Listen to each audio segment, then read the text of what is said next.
That's like Gershwin salad. Gershwin and fire. Gershwin and fire. Yeah, Gershwin Ray Bob. That's never not gonna be wrong. No. No. How you doing? Good. Good. Better this week. It's good. It's good. Yeah. It's snowing. Did they know about your hair? Oh no. Look at what he did. He sliced it all off, except this part's in the middle. I don't know why that's still there. You have it. Well, yeah, but mine looks good. Whoa. Oh. Damn. Bazinga. Wow. Coming out swinging already. Damn right. I'm in a good Wow, who mood. got you that? You know, it's somebody very special got me that. It's even got something I say on there, my little H on there. Sarah got me that. I'm glad to see you're using it. Well, yeah. I mean, you know, somebody has to. I found it trouble. Yeah, no, nice. Yeah, so I'm actually a big fan of the haircut. I didn't know how it would feel. Though I'd still stand by if you'd gotten your beard shaved too, I wouldn't know who you were. I thought about shaving it for this weekend. Yeah, I wouldn't have, I'd been like, is Paul home? Harmon? Did he move? Harmon, is that you? Gershwin and Fire, you look different. So good. Yeah, how are you? Birthday. I'm good. I'm busy. Yes. I'm good. You've changed careers a little bit. Well, not really. I just left one. Right. After everything that happened, I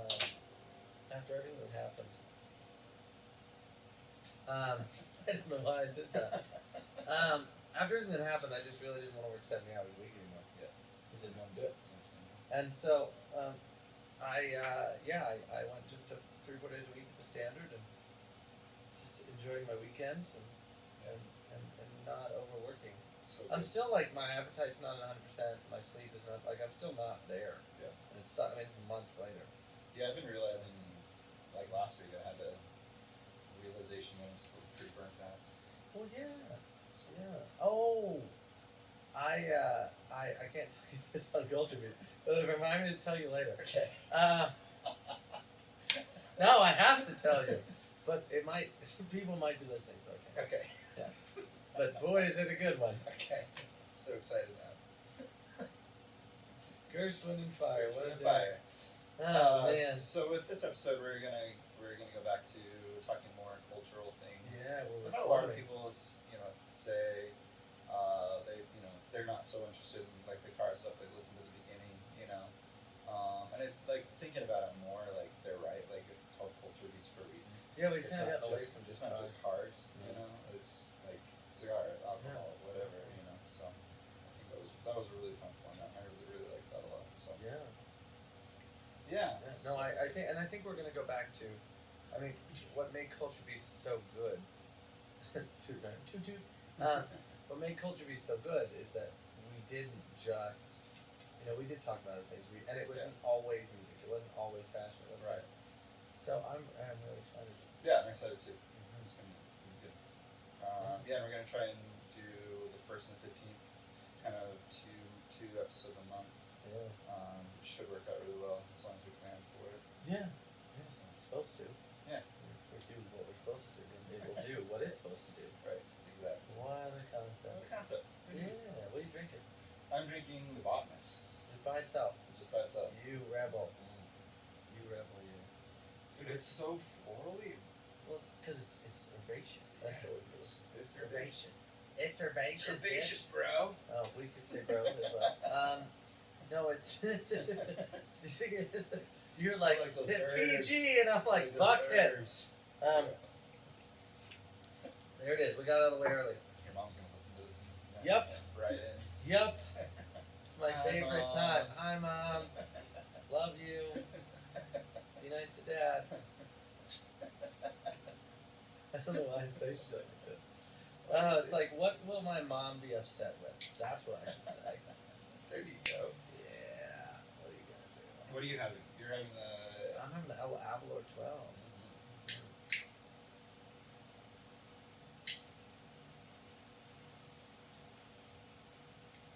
And this is a Hoya. Antonio. Hoya. Double Fuerte.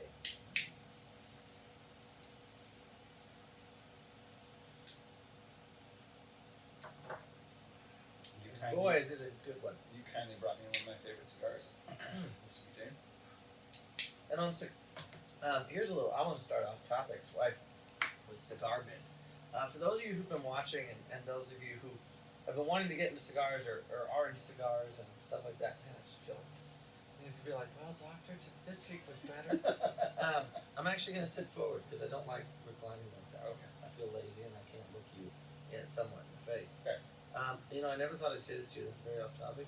Those are nice kicks. Thank you. Thank you. I never thought I'd ever say that to you Thank you. because your shoe choice is very Adjacent mundane to and yours. pleasant. Yes, Yes. that's what I should have said. Instead, I insulted you twice. And I insulted Thank Nike. you. And Yes. there goes our sponsorship. Damn it, that was on the table. I was gonna talk about him, but apparently So, not anymore. it's going to be a shorter episode than usual. We just lost our first corporate sponsor. No, but I do like those. Thank you. They're very, yeah. I'm gonna talk about him and talk about fashion. Well, good, because I can't think of anything nice other than that to say. Yeah. Detroit hat over here. Anyway, cigar bid, yes. Cigar bid has become my favorite place to buy cigars. It's basically, it's like an auction house. Yeah. There's boxes of cigars and humidors and cutters and lighters and stuff. Which is really brilliant. Uh-huh. Oh, you need a lighter, don't you? I'm sorry. I'm so rude. Everybody, this is Adair. Adair, this is everybody. Hi. All of our five watchers and our parents. Yeah, and our parents. Yes. My parents are, but here's the funny part. My parents are going to watch it and be like, I know her! Yeah. They'll be so excited. Anything that I do more than 1 week of, I'm consistent with, my parents are just so happy that I found something that I stick with. So am I. You bastard. That was not nice at all. We actually have a Facebook page of Support group? yeah, support group. Ways we can keep you consistent. Well, one of my dad's, I don't know why this reminded me of it, but one of my dad's favorite jokes is this Baptist goes to a Presbyterian church because he wants to try something new, and pastor starts getting in the service, and he just feels, he goes, amen, brother, and everybody just kind of looks around, stares at him, goes back. And the pastor says something else, and he goes, amen, hallelujah. What is he doing? And Presbyterian church, mind you. And pastor says something else, he goes, hallelujah, praise the Lord. And the usher comes down and goes, sir, you need to leave, you're disrupting it. He goes, I'm sorry, I was just filled with the Spirit of Christ. He said, well, you didn't get it in this church, so let's go. And that's what that reminded me of. Well, you didn't get it here, get out of here. But yeah, cigar bit. We're gonna get through this. I promise. I believe in you. Thank you. The thing we're close. talking about? Yeah, well, I'm trying, and you're making it difficult. When's the last time we had a banana? I was thinking I'm about just this. kidding. You son of a gun, you did it again.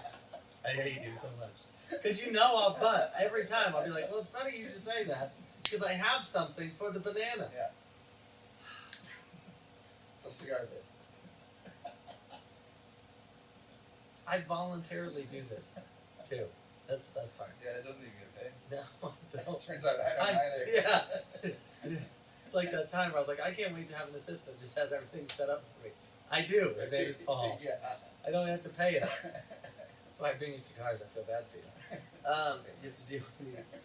Double latte, by the way, next time. Cigar bid. But it is like an auction house for cigars. And they have this thing called Free Fall. And you watch it, and it's like, say you have a box of Ruinations. Man of War Ruinations, which I love. I just got a box of them. And it's a set price that's below MSRP anyway. And then it free falls randomly. And then it resets and free falls randomly. And so if you watch it a few times, you can kind of see what the lowest number is going to be, and you can purchase it. So I got a box of 20 Ruination Gordos, which is 6 inches by 60 ring gauge. Mhm. Okay. And I got them for $57. Wow. MSRP is $255. That's crazy. Like that's what I'm talking about. We got a box of Chillin' Moose. Yeah, 60. $60 for a $90 box. Yeah. $100 box, something like that. Like that's a significant Yeah, that's amazing. kick. Yeah. And we each got 10 Chillin' Moose for $30. Mhm. And they're $5 a piece. Yeah. So the math on that is $30. I'll be down. Anyway, just realized we got had. No, I'm just kidding. No, because the ones I got are usually $6 a piece. See? Yeah. That's what I'm telling myself. Good. It's good. Yeah, a little bit of cigar news. And some people I've heard through the grapevine that they haven't always gotten what they ordered. I've never had a problem, and I've ordered 10 times from them now. Right. and I've never had a problem. And you can actually choose it depending on how active you are. I have them shipped that day, Right. like processed that day. You can have them processed weekly or monthly as well. Yeah, I was wondering So about you can choose it. shipping with like it being humid or not, if that ruins it. Or No, you just put them in your humidor. Hmm. I never smoke them right away. Yeah. I always give them like a couple of days. Yeah. But yeah, and they have really like there's a Man of War, which is a company anthology box, so it's all their like blends and 2 blends that they didn't really make that many of, and so they had the anthology box in there, so I got that. So there's also cool stuff. There's humidors. Nice. There's pipe tobaccos. Like it's really cool because it's not just cigars. Sure. But they have a large, like I'm talking like 700 different lots just in the free fall. So good. Now you can also bid on stuff, and they have like certain amount of, they buy them wholesale, so it really, but they're making money on the back end for Right. sure. But the they've got a huge like they have 3 different deadwoods right now, and I'm always looking for Sweet James to let you know, and leather roses because she likes them and so do I. Yeah. Then you like the leather rose. I like the leather roses a lot. Yeah. But yeah, but they have Olivas, and I just bought a 10 count box of Rocky Patel Vintage 1990, which is one of my favorite blends from Rocky. And so it really is. It's been really great, and it comes right to my door. Yeah. And I'm especially gonna in winter in Billings. yeah, and there's stuff that like the local stores don't have. Right. So yeah, because there's the lounge, and then there's like one other. no, there's a couple. There's a smoker friendly too, but they're not what they are here in Billings. Which is interesting. Yeah. Well, Seems like and I there's think a market there, huh? well, funny you should mention that. I'm not kidding. Yeah. There's a gentleman who I can't say his name right now. It's an interesting name. Yeah, I know it's Arabic. He's from the Gulf. Yeah, that makes sense. Mexico. No, I'm just kidding. He's from Tehran. No, I'm just kidding. God, Dad, we're off the air right there. I don't know why I made a guy from a Hindu guy. I got a from shovel Tehran. over there. You Yeah, wanna keep yeah, they do. And pass me that trowel. Let me just shovel Keep the digging. shit back into my mouth, see if it comes back out better, refined. It goes into shit, comes out as compost. It's great. Fuck.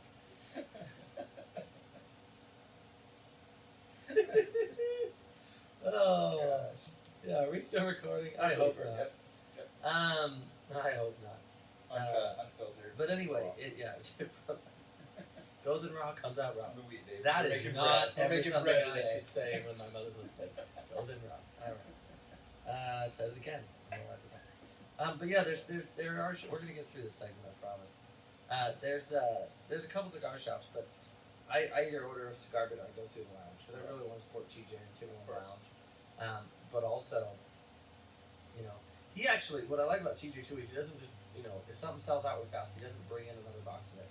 He will sometimes, but he brings in new stuff. Like he wants to keep it rotating. It's really great. I had one of the best Monte Cristos I've ever had in my life. Oh, really? It was the 1973 anniversary, and it was 63 or 73. I can't remember off the top of my head, but it was divine. Really? It was a box press. It's the best blend I've had from Monte since the Espada came out. Interesting.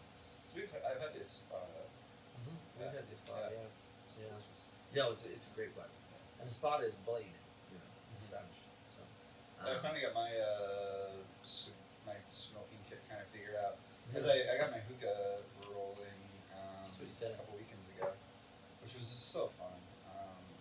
Hookahs are just. We need to do a hookah. We really do. I need to get another hose, but yeah, we should maybe next.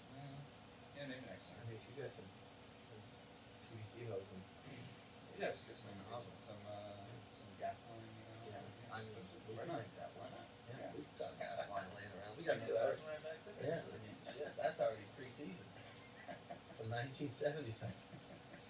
But I had like all my like cutters and tobacco stuff kind of laying around. So you gave me a box like Really first cool, met, a long really time cool ago. underground box. Yeah, so I dug that out and just kind of like. That's put and that's everything I do that. together, so. I do that. Yeah, it's nice because then I have That's like good I have box. my hookah coils and the hookah tobacco, and then I have all the I'm using Zycar fluid in my lighters, intentionally using Zycar. It's great company. Yeah, it's really great. I like how it burns. It burns Yeah. really well. Yeah, it's a premium. It's. I mean, they refined it, I think, 3 or 4 times. I And agree. just Zycar, I love their lifetime warranty. Because like this is Zycar travel cutter that Paul gave me for my birthday one year, a couple years ago. And if it ever dulls or breaks or anything happens, I just bring it back and they give me a new one. Right. It's lifetime. They don't ask questions Yeah, unless so their lighters, their covers, everything. So yeah, I good like brand. it. I like them a lot. Yeah. Yeah, so it was nice to kind of get a little bit more solidified. So I got my humidor seasoned and working well, and then I got Good. kind of my like little smoking kit kind of put together. That's awesome. It's fun, isn't it? Yeah. And I hope now that your humidor's there, you'll start maybe buying, especially off Cigar Bin, you'll start buying your own and starting to, not that you don't, but starting to explore. And again, this is my hope, but Yeah. that you'll start to explore, different blends, different pairings, coffees. I really think you could go far with that. Yeah, I haven't to a certain degree. Mm-hmm. I just don't smoke a lot, like You don't smoke a couple cigars times. much, Yeah, a couple times a month. So it's hard for me to justify buying a lot and like keeping it up. It's Yeah, just not- yeah. But it's good. It's fun. But and it is it's smoking is not just a hobby. It's kind of a lifestyle that because you do have to work at it. You can't just you can just go to a cigar store whenever you want one, pick one out. Sure. But to be more intentional about it, have a humidor, maintain a humidor, takes Exactly. maintenance. And I didn't maintain mine right. I let it dry out too many times, and now it won't have a proper seal. So I'm actually in the market for a new one. I saw one at Stogie's that I really loved. It was Macassar. Beautiful Macassar. Yeah. But it's $210. Right. But that's where I'm at. My humidor, and it's 10 years old. Yeah. And so it shouldn't be that I let it dry out. I let it get wet, dry out too many times, and now it won't seal. It's warped, it's cracked, Right. and that's what you get when I didn't properly maintain the damn thing. And It's for my you, fault. yeah, and for you, like when you invest $250 into a humidor, for you, it's something that you're going to use regularly. Yeah, and now it you is know an the investment. importance. And now you know the importance of what that is. So you spend a little bit more Yeah. on a good humidor, And you're going to be more inclined to take care of For it. sure. And my spring project, once I get kind of the garage, we get that all figured out. I moved to Bozeman. That's another thing. We're Right. gonna talk about that in a minute. But I got my great grandfather's humidor Yeah, from the farm, it's so good. and I got cedar panels cut. My uncle cut them, 1/8 of an inch, like what you're supposed to, from our farm. That's amazing. So it's cedar Maybe grown you on the should just use farm. that thing. Well, it's going to be more of a project, and I have to see if it actually holds. Right. But it's got a big crack in it. I'm going to do a resin, Mm-hmm. kind of the old meets the new, and I think I'm going to do because it's very old school, like dark wood. Yeah, I think I'm going to do some sort of like bright metallic. that'd be sweet. You'd probably have to research what resins to use in there, because I'm sure certain resins have certain different chemical compositions that would either dry it out quicker Yeah. or less. Yeah. Because the way it dries is from air, Mm-hmm. right? So if you're, adding moisture to it, it could like lock in that moisture. To Well, the resin. I'd have to seal the resin. Right. I'd have to put a lacquer Mhm. over it. But I really do something fun like that. Or I thought it'd be cool to cut and grind a piece of metal and put it in there like with metal stamp. Make it look like it was kind of forged together, kind of almost like like a resolver style. But I mean, I saw it. That's some good patina. It's a good great. character. Yeah. And I was given a couple of my grandfather's pipes. Yeah. And I learned this recently when we were in the farm in October, but I've just been kind of sitting with it. My grandfather, who ran the farm for his whole life, he smoked cigars and pipes in his younger years. Oh really? Yeah. My dad remembers giving him the cigar in the tube every Christmas. He'd give money to my grandmother, she'd buy it when he was young. That's wonderful. And and so it's really cool to kind of, see that. Yeah. Because I only knew him, he chewed Red Man Long Cut, and when I was 6, I said, what are you doing? He said, I'm chewing tobacco. I said, can I have some? He said, sure. And he gave it to me, and I chewed, swallowed, Right. and promptly brought everything in 6 years of my life that I'd eaten up with it. And now, but he knew what he was doing, because now somebody cracks a can of chew, Yeah. like I can't, the smell of it just, like, there was one time that as an adult, that I ralphed because of it. Somebody, I didn't know this, we were on a road trip, somebody had used the cup with a spit, that's and I didn't know it, and I worse. needed some water, and I drank Oh, it, and gosh. it was instantaneous. Ugh. I'll admit that, yeah. That's like but jackass but stuff. he knew that he knew what he was doing because I can't chew, Mhm. can't. Even little snooze pouches, I'm like, Yeah, Well- to me, it just smells so gnarly. oh, it's terrible. I've never chewed. I will never. No. It's just, I can't do it. No judgment. A little bit of judgment. Yeah, A little bit of judgment. Yeah, a little bit. Speaking of, if I may go into another topic real quick. Hold on. Oh. I had a thought. Yeah. You're having Wes McHugh guitar. Mm-hmm. You might be okay with lining that keyboard for you. You probably. I kind of want to do it myself, though. Right. But I'm I just saying, probably he will be would picking know. his brain. He would know like Yeah. exactly how Well, to do it. especially using 100-year-old pianos and such, Yes. and benches and such, he would know how to fuse all that. Mhm. That's a smart idea. And That's a cut great. them for you Yes. in a way that's like not. Well, the cedar's already cut. Oh, okay. Yeah, my uncle cut it for me. But the top, he could definitely help me kind of fuse that together. Which the guitar is done. Oh, really? Yeah, you showed me last week a little bit of the process. Yeah, and I actually think Monday I might run to Livingston and grab it. Does your dad know about this? He knows about it. He Okay. doesn't know that it's done. Okay, good. I was gonna say, do I need to he like knows edit about this it. or what? No, he knows Okay. about it. Well, I don't think he listens. Okay. He can't be bothered. I'll edit that out. But yeah, no, you don't edit it out. Because by the time this probably goes to air and I tell them about it, I'll just wait to tell them about it. Sure. But anyway, if I may. Yeah. So my grandfather had a 1937 65-55 Swedish Mauser rifle. It was a Oh. World War II sniper rifle that was converted into a deer gun. It's what he used on the farm to harvest meat for their freezer. Like, he was very conscious about it. Right. And I, when my grandfather died, my grandma said, "What do you want?" Everybody's trying to get stuff. I said, "I want two things. I want his pocket knife, and which I got, Right. and I wanted his deer rifle. It's beautiful Mannlicher stock, which means it goes all the way behind the barrel. Stunning weapon. I'm sitting in the lounge last week, and this new guy, him and his friend were smoking pipes, which is cool. He had a church warden like me, Uh-huh. and then we got to talking. And he's like, "Yeah, I collect guns on the side, and I'm selling a few of them." And I said, "Oh, like what?" And he's rattling off, and he said, "Yeah, I have a 1937 Mauser 32 handgun that went with these sniper rifles that they made in World War II." Wow. And I said, Wow. "Show it to me." Shows it to me. It's definitely a Mauser. And I said, "You'd sell that?" He said, "Yeah." I said, "Well, usually it has. I said, how much you want?" Didn't really tell him much, anything yet. He said, "Well, usually the slide has the German Iron Eagle stamped on it. It's German." He said, "But mine doesn't. So they usually go for over $2,000." He said, "This one's $450." Wow. I said, "If I give you $100 right now, will you hold it for me?" He said, "Yep, no way." Nice. So I have the set, Cool. and I'm going to rework the pistol, the handles, to stain match the gun, the rifle. That is sweet. Love that. And another friend of mine at the lounge makes custom holsters, Mm-hmm. and I'm gonna have him make one for me. For the Dude, it'd be handgun. cool if you could figure out a way to match the rifle to the humidor, Yeah, or the well, humidor to the rifle. You know, that'd be cool. that would be cool. Yeah. If we did a wood inlay in there, Mm-hmm. in that color. Yeah. As like both a nod to him, but like continuing that legacy. Into, Yeah. You know? And you could display them together. You know, like if you put it like Yeah. that would sick. That would be sick. That's a good idea. That'd be amazing. But yeah, so anyway, that's it. I am now the owner of another gun. Cool. Yeah. Love it. Let's talk about your shoes. Okay. So I know they're new because they're still white. yes, and I haven't been wearing them much because it's been snowing.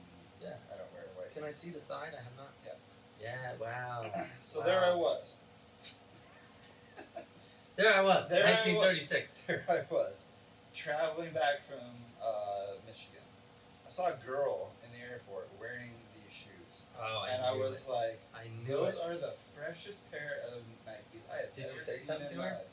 No, but I took note of what they were. Yeah. Well, you do that. So I pulled up my Nike app, and I got a Nike app.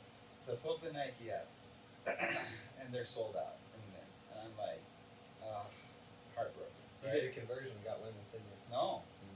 I waited. And then they came back into they're like a unisex size. So they came back into my size cheaper than what they originally were. got 'em. And Nice. I'm like, I think I'm moving away from being an Eddie guy. I think I'm becoming a Nike guy. That's a bold statement. Yes. That's some culture beast conversation. That's Yes. good conversation. You know how I'm about good conversation. Yes. Because okay, so you know how I'm like, I'm trying to be more intentional with what I wear, what I purchase, etc. Right? Yeah. So Like you're trying. Nike just has this design language that's just I think it's binary. well, it's like a You know how you design your two stuff? Ones and zeros? I'm very proud of that, by the way. Thank you. I was very proud of that. That's Yeah. deep. Thank That's you. deep. Thank you. Yeah, I put some thought into that. That was like Very that's quickly. like a Frasier level I joke, think- dude. That was good. That's the nicest thing you've ever said to me in our almost 9 years of friendship. That's the nicest thing you've ever fucking said to me. Thank you so much. You're welcome. You just equivalated me to Fraser and Niles in Yeah. conversation, and Yeah. I'd like to thank all those who voted for me. I'd like to thank my parents. Without them, it wouldn't be possible. I'd like to thank the Academy. Without the support of the amazing people in this room, I wouldn't be where I am today. So thank you. Oh, the music. I'll be done soon. Yes. I thank you. You know. Take it out. Take it Thank out. you. Thank you Yes, so much. Absolutely. That's it for Absolutely. me. I'm done. No, I'm retired. Anyway, design language. Yeah, so they're just very intentional about how they design, how they like the colors they use. I mean, even just this, like the white with is it black fuzzy? gold. No, it's leather. On Yeah, it's leather. I think that's a missed opportunity. I would What do you make them fuzzy. Fuzzy? Yeah, the swoosh, the swooshes. I mean, I'm sure you can. But you can design your own Nikes. Like you can like design your own colors. What you put with them. What? It's sick. Yeah, and they're like $80. Yeah, it's I awesome. need a new pair of sneaks. Uh-huh. My red and black trainers are toast. Yeah, it's cool. So I mean, you can dress them up. You can dress them down. You can wear Well, these. you know what I want. I want the burgundy ones. Yeah. I want the burgundy ones. Son of a bitch. So so I don't know. I think I might be phasing, and part of the caveat in this is that I've ordered a couple pair of Etnies, and they don't fit well. You know, there's Etnies back in the day in like 2003, 4, and 5 Dead. were like 2003. God, I mean, that was a while ago. it you know, was. you No, know, that's why I said that. I Yeah. mean, it's almost 20. Next year it'll be 20 years. pre-smartphone. You know what I mean? And it blows back my in mind that Walkman this has days. not been out 20 years. Right. Yeah, back in Walkman days when Stop it! Don't you when tease not- me with a good when time. non-skipping CD players were high I had the technology, best one, You know too. what I mean? Yeah. Yeah. I had the headphones that. Remember? Yeah. The Yes. on ear where they came down like that. I don't know why it came down here, but I loved those. I thought I was so cool. Oh yeah. So back then, Yeah. right? Ennies was just like it was the brand in BMX. Like they all their colors were great. All their everything that they did was just phenomenal. They sponsored a bunch of different events. Phenomenal company. And so now I don't know. It just kind of seems like they've faded. I don't know. But Nike still has like really cool stuff. So, Yeah. Good for you. Thank you. They're very. I will say they're very sharp looking. Thank you. I appreciate They it. also look really new.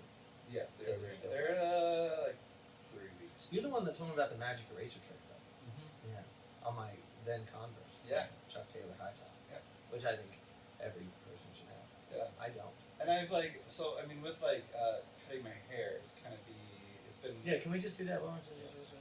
I'll leave it. Damn! Look at that bed head. Yes. Yeah. I've done anything with it. I love it. I actually didn't think. I was actually really upset with you for cutting your hair until I saw it. And now that it's grown out a little bit, I like it. Yeah. Yeah, it's good life. Thank you.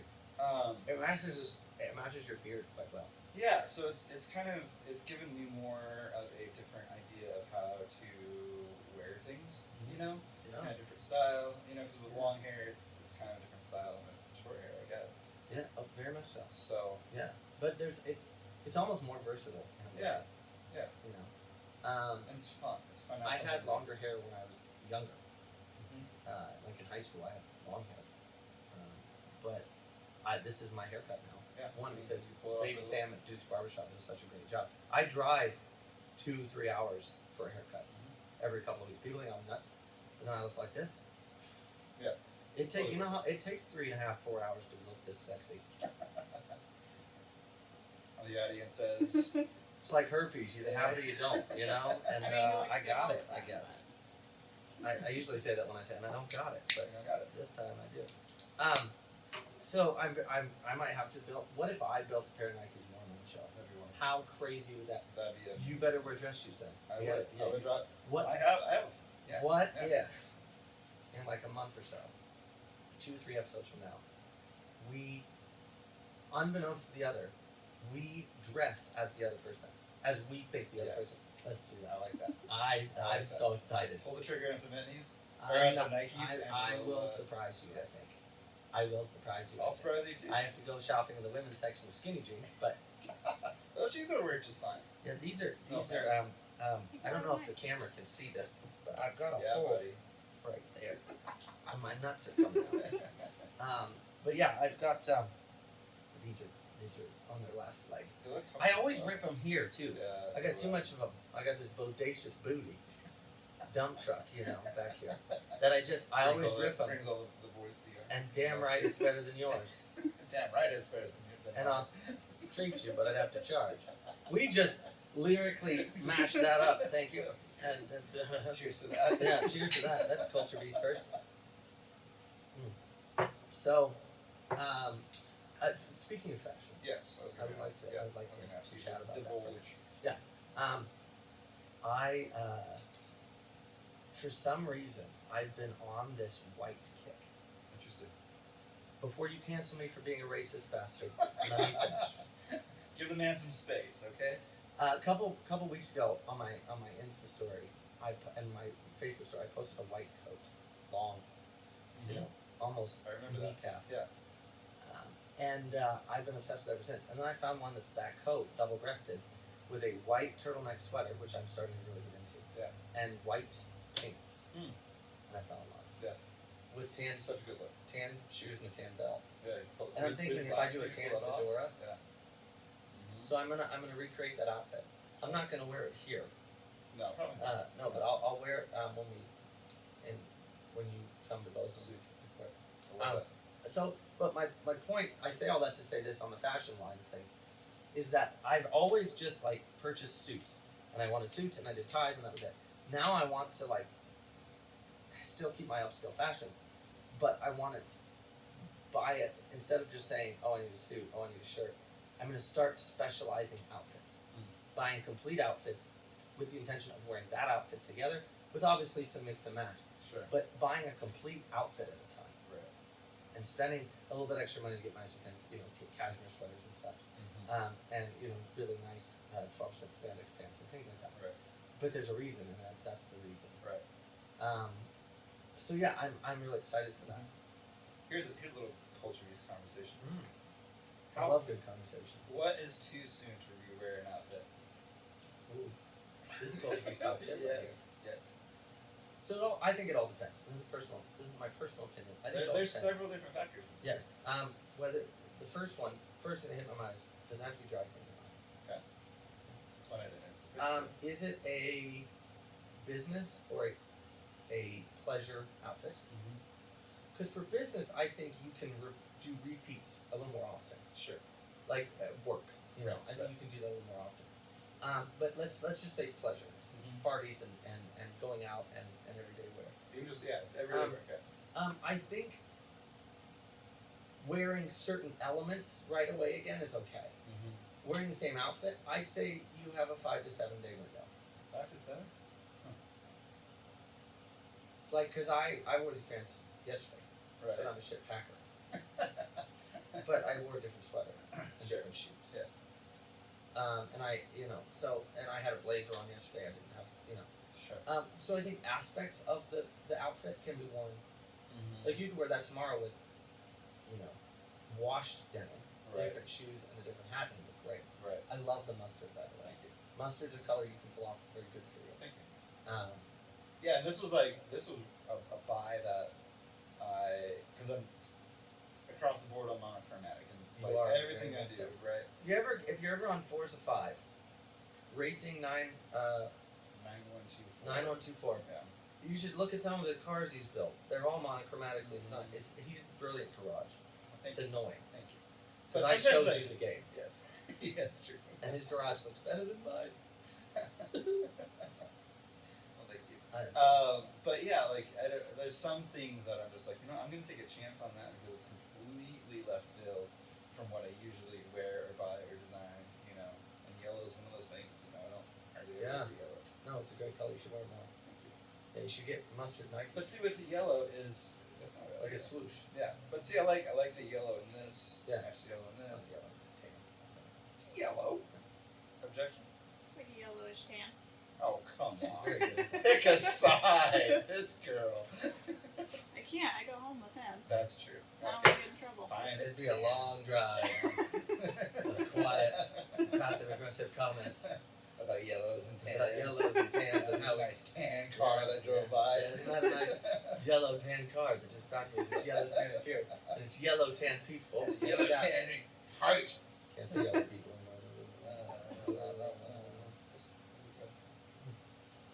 So, if I may segue, Yes. I saw a Netflix original Okay. that was amazing. Tell me about it. It's called Inventing Anna. Is it a movie? It's a series. Oh, okay. It's That's trippy. the I have a thing with Netflix. It's a whole. Don't get It's a him started. whole It's a whole thing. It's the whole thing. Fast forward a few episodes back, you'll hear the whole thing. Yeah, episode 20, I think. Yeah, episode 20. Yeah, it was a dramatic I episode. drew it out. But yeah, it was unreal. There was another Netflix original movie that I liked, and I didn't want to tell you about it because I thought you'd judge me. But my segue is this: video games. Yes. The video game. So I play Xbox to clear my head and just and I've been re-downloading old games I have because no new games coming out have given me. Forza 5 is the last game that just gave me the fizz, Right. as Richard Hammond says. Sure. And I've realized that my rant about Hollywood, your rant about Netflix, about how they can't do anything original, Right. is now applicable to the gaming industry. Interesting. And I'm like fresh in the gaming industry, like maybe a year's worth. It's just regurgitated stuff. Hmm. And remakes of classics. Now some classics need to be remade. They're remaking The Legend of Zelda: Ocarina of Time, which Nintendo 64. If anybody's watching who knows what I'm talking about, it was quite possibly one of the greatest games ever built. I mean, it was top to bottom, start to finish, brilliant. And they're remaking that. It's a remastered. They did it with Final Fantasy VII, these big hitters of the game. Right. And that's great. Sure. But like everyone's coming out with remastered because they're like, we need something new. We're just gonna remaster it for the current system. Sure. And there's a place for that. Sure. Like, Rockstar is remaking Grand Theft Auto 3, Vice City, and San Andreas. They're remastering it. 3 and Vice City were great games. Then remastered, they'll be great. Right. But like, I'm tired of that. Give me something that one of my examples of something that's just never been done before is No Man's Sky. It was built in a universe where it's always the AI is always creating new planets and new systems, and you have to go in and like scan things and harvest stuff on the periodic table to make things to go. Oh really? Like it's really wicked, Huh. and it's always growing. Interesting. It's always changing. Right. Makes no freaking sense. Right. But but I want more of that. Mm-hmm. I want more originalities. Right. And it's interesting. I was thinking about this on the drive up here, that we've been talking about Hollywood and complaining and all this stuff, and Hollywood's now starting to do more original stuff. And the gaming industry is starting to do remasters, and remakes, and stuff. Interesting. So I'm interested to see, where that's gonna go. Interesting. I didn't realize that because my only experiences I have is Forza. Really. Well, and video games they all went to this multiplayer online platform where it's this tiered system and you have to buy to play and all this stuff like Fortnite and Warzone and others, Rocket League. These online and they're fun. Right. People play with their friends, but like that's what they were doing for so long that now you have gamers begging for a single player campaign. Right. Interesting. And like the last 2 Rainbow Sixes have not had, and that used to be a great single player campaign, Rainbow Six, Tom Clancy, but they don't have them now. They don't exist. I didn't realize that was a thing. Yeah. So I'm interested to see where they're going to go from here because it's kind of like a Crossroads, I think. Yeah. Yeah, that's interesting. I didn't realize that was a thing. With video game opinions, Yeah. That's all I've been it is. playing. I've been playing a very I've uneducated been playing Horizon 4 a lot. The one in UK. Yeah, and it's a better game. almost better than It's a 5. game. It's a better game. Yeah, I agree. there's Now that I've delved into 5, and I've been remember I was- trying to figure out like why I like it better, and I have to separate nostalgia from like actual like gameplay and how it is. But I think it is a little bit of nostalgia, but I think there's almost a little bit more intentionality. I guess it's almost like they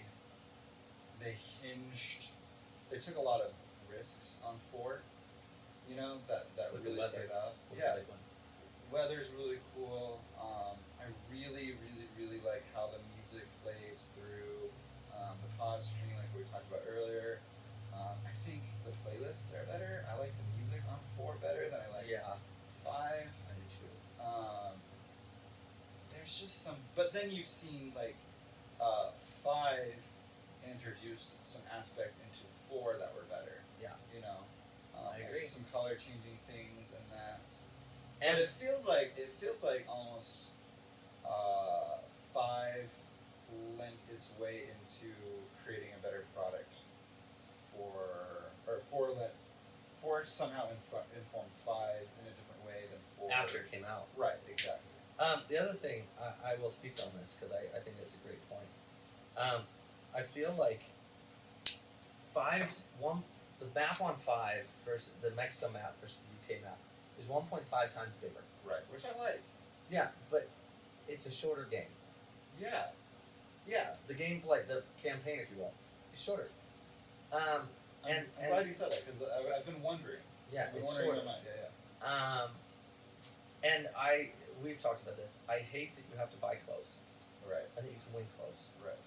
And like we've talked about, we have nothing against people who want to wear dresses no matter what you are.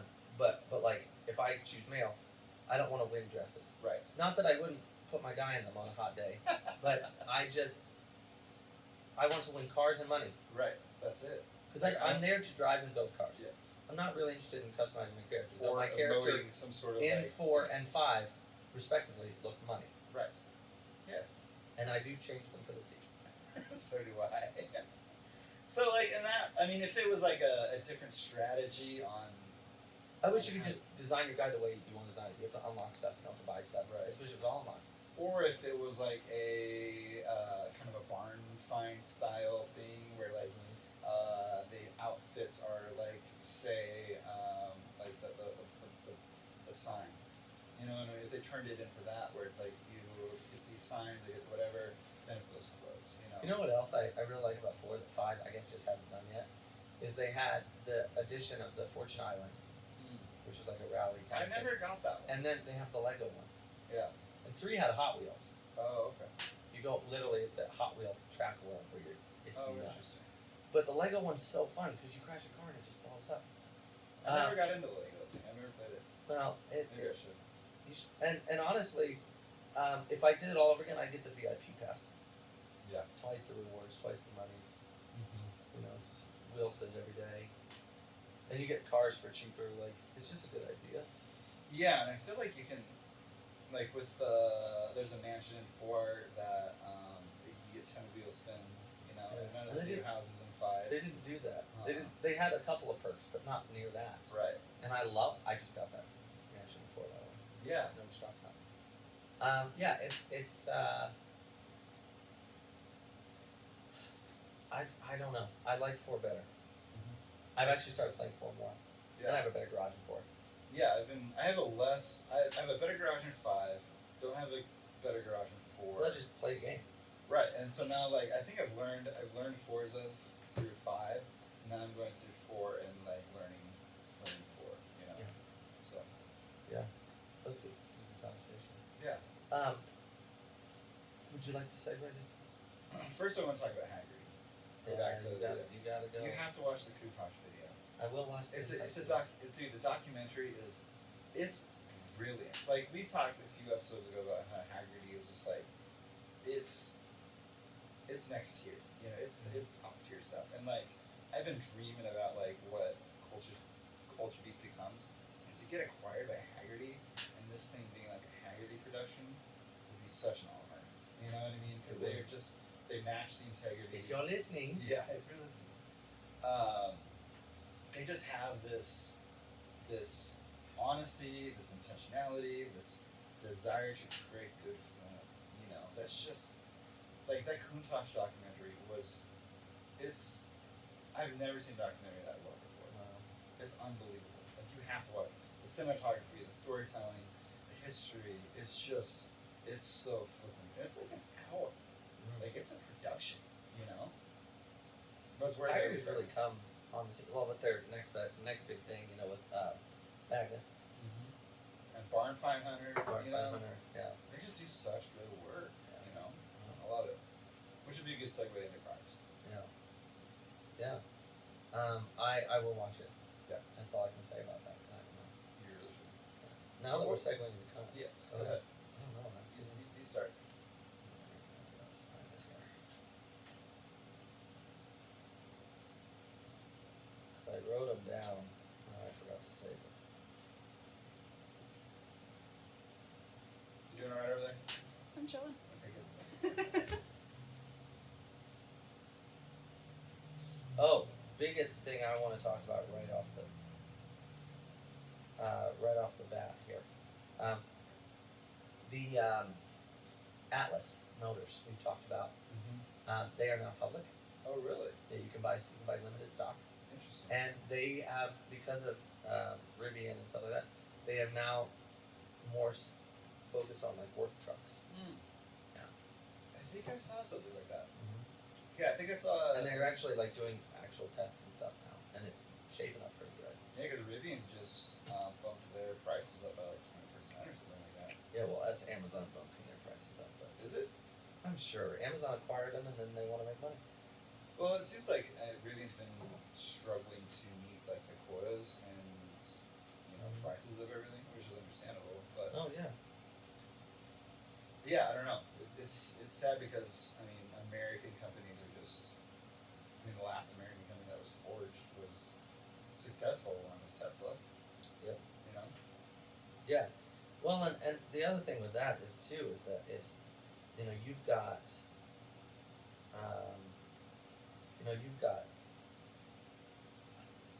a company and companies that are pioneers in what they do. They are taking it the next level. They're pioneers. Right. They're pioneering this field. And I'm interested to see, like we see with Mercedes engineering, with the S-Class. They always say, I've said this many times on the show, you look at the current S-Class in 10 years, that's what everybody will have. Right. Well, I think these guys could be that. In 10 years, these are all electric cars are going to be like this. Interesting. Yeah, I haven't seen any of their. I saw like a cool a thumbnail of like a loader loading something into a truck that kind of resembled like a Cybertruck of some sort. Well, they've made it more futuristic. But they had in the image the truck was wrapped with like the multicam. Yeah, the multicam, which I thought was really cool. Like, Well, really yeah, that's cool. because they have no idea what they're going to learn with you. But I thought it was cool of like a marketing perspective of like this is because you typically see like the camouflage on Nürburgring or like out in the street or whatever. Yeah. But you don't see it like in a work setting. Yeah, Which I is thought cool. was super cool way Yeah. of approaching marketing. I think they're going to do well. And I thought about. That's what I've been thinking about Rivian. Now I'm like I don't know. Like, Yeah, thought about I think I'm going to selling get into Atlas. I thought about selling my Rivian holdings the other day. I just don't know. Yeah, I didn't even have some. Yeah, I was sharing. I'm thinking about buying into Atlas. Are you? I am. Because I support what they do. Yeah. But I also want to talk about this. It's one of your favorite subjects, Uh-oh. car-wise. Uh-oh.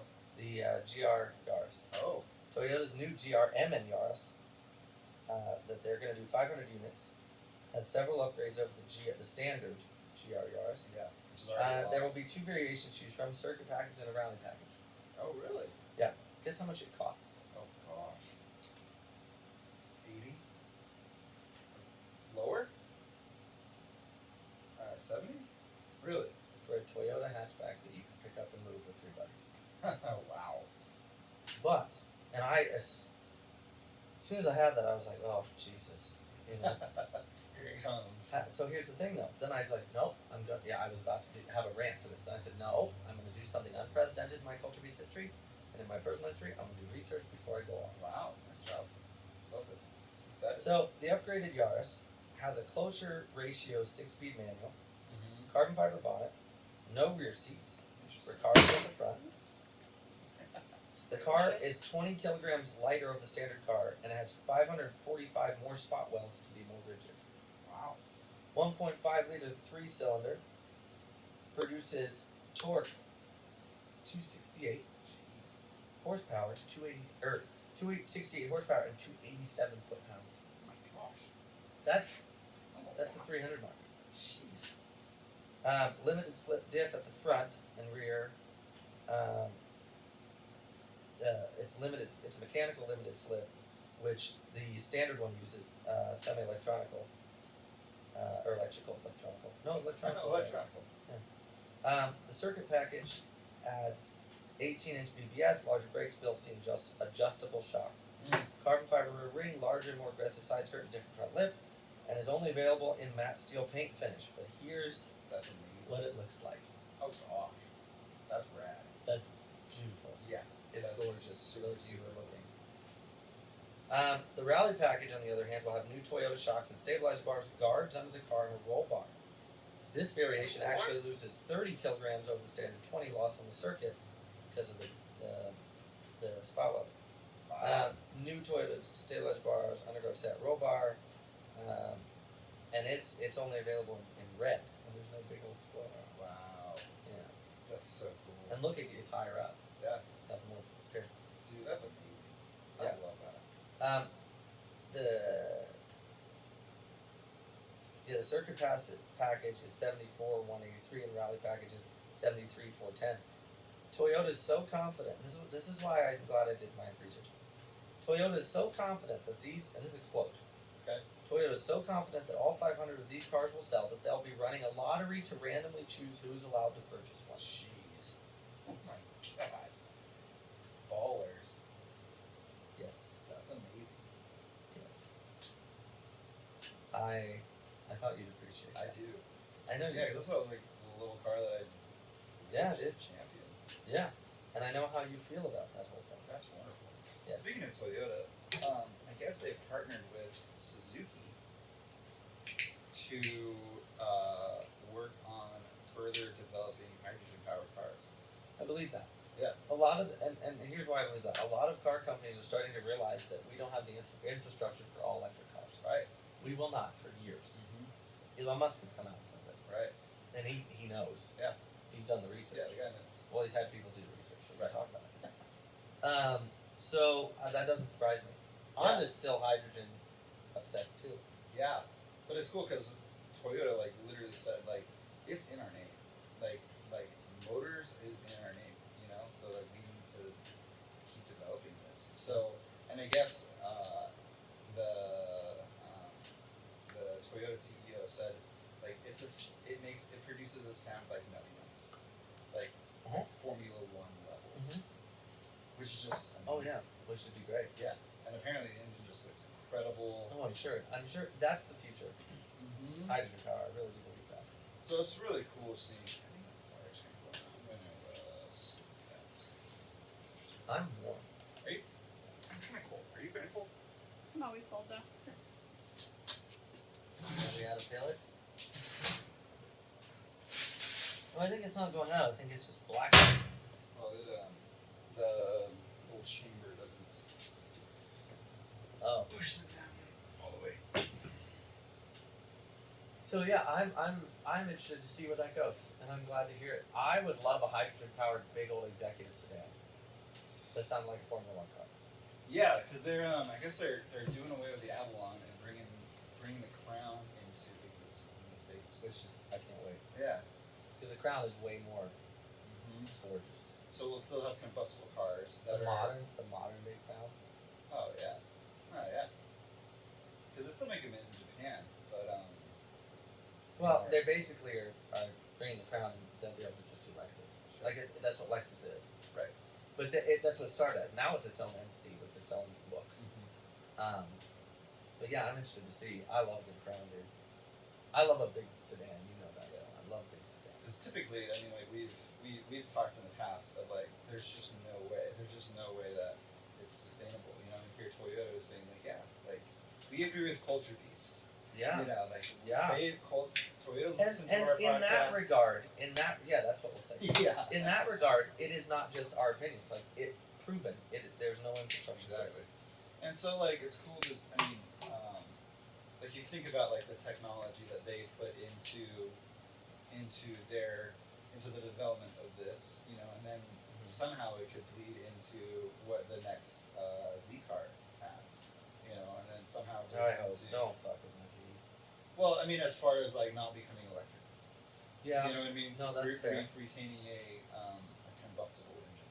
Well, yeah, and here's the other thing: if that is the truth, and this is a Culture Beast projection, which we do occasionally on this show, Yes, and we're typically Are- right somehow. sometimes we are. Will we see a hydrogen petrol hybrid? Yeah. A hydrogen.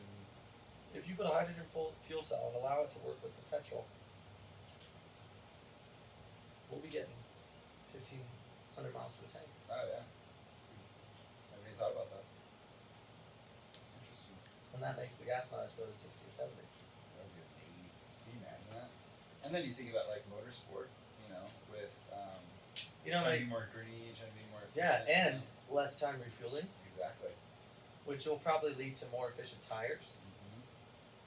And that's the cool thing about the car industry is every little decision spirals into something else like tires, or drag coefficient, or power per ton. It's gonna be cool. Yeah. So it's kind of it's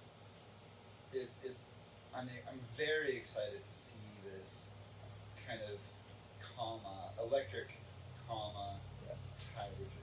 You know, like what that could actually produce for us. Oh yeah. Oh yeah. So I'm very excited about that. As you should be. Morgan has unveiled their new updated 3-wheeler. Oh really? You know how I feel about Morgan. Yes, I do. They are no longer a wood frame. Oh And they're really? using a 3-cylinder Ford engine. Are they 3D printing their frames now or what? So, Yeah, give me the scoop. it's a cast aluminum. Interesting. Yeah, and it's their first clean sheet design in 22 years. Wow. Yeah. The last one was the Aero 8. Probably which I- because wood is so expensive now. Probably. But so the 3-wheeler was always old school with the rondels and shit. Oh wow. That's gorgeous. Yeah, That's it's beautiful. very different. One, I love that they went with turbofans. Yeah, and they're big. They're massive. That's so good. So it's a 2-liter. So it was a 2-liter V twin. So basically, out of a Harley. Yeah. Yeah. Yeah. So now it's a 1.5 liter, 118 horsepower, 110 feet-pound, naturally aspirated 3-cylinder engine from Ford. Oh, interesting. A 3-cylinder from Ford? I didn't realize Ford made a 3-cylinder. Yeah. Interesting. But you know what that means? Oh. Yeah. There's another Culture Beast prediction. Interesting. They're going to put that in the focus. They're going to go back to rally, baby. Yeah. I have a feeling. I mean, they're already in rally. Yeah. No, that's true. Well, yeah, because you saw Toyota develop a 3-cylinder. And they got to get back into rally, Yeah. or to like revamp themselves. Right. So, 5-speed manual from an MX-5. Interesting. The thing weighs 1,400 pounds. Jeez. 130 top speed, but in that thing, So are they front wheel drive or rear wheel drive? it's rear-wheel drive. Like yeah. Yeah. So I want you to just scroll down and just look at it. Fast that thing would be to drive. Oh yeah. Oh, dude, they took it on. Wow. Scroll. Jeez, driving across the beach. I loved their Morgan 3-wheeler because of how absurd and how nostalgic it was. Yeah. It looked like an old Spitfire and stuff. Dude, the I- carry bags. But here's the thing: I want one of those. Yes. Dude, this is just proper. It's like boldly nostalgic, you know? I would go a step further and I would say it is the most intentional, professional resto mod I've ever seen in my life. Yeah. That amber colored glass. Come on. I've never been much of a Morgan guy, but I think I'm a Morgan telling guy. you what. I might be a Morgan guy now. Oh my gosh, that's sick. Mm-hmm. Good for them.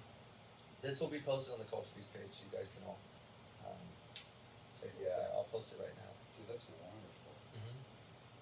Golly, that's cool. One of the things I was always afraid to do on Culture Beast was look at my phone and look up stuff and do stuff. And I'm gonna be just it's technology. It's 2021 or 2022. Speaking of, can I ask you to look up something? Yeah, sure. Look up the Ford Everest, 2022. Yes. I'm not kidding you. I also like having the facts. Which is like I want to bring the TV back and have like a TV. Yeah, we will. We're going to. They based it off the Ranger. Maverick. Yeah, the Maverick. Isn't that cool? But it's not sold here in the States. It's only in Australia. He's broke his heart. I'm tired of this. Car companies. I know Toyota listens. Bring me a Hilux. Yeah. There was an ST version that somebody did, and it's so good. I don't hate it. Right? It's a good design. Yeah. It says based on the Ranger, but it's got the Maverick front end, which I like. It's a body on frame, Yeah. so it's a hard body basically. Uh-huh. It's a good design. Third row. Wow. Alright, hang on. I want to do some specs here.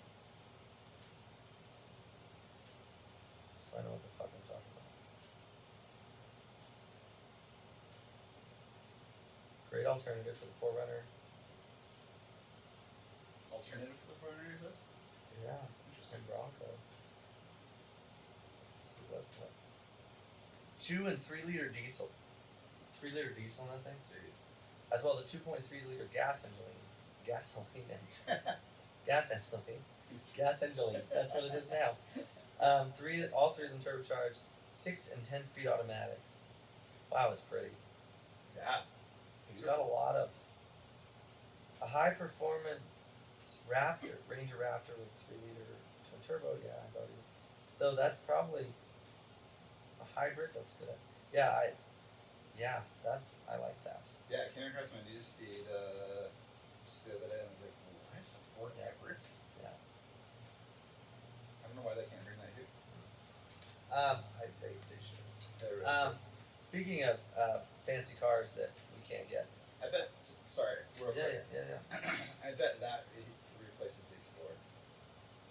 Well, they say they are worried about it cutting into.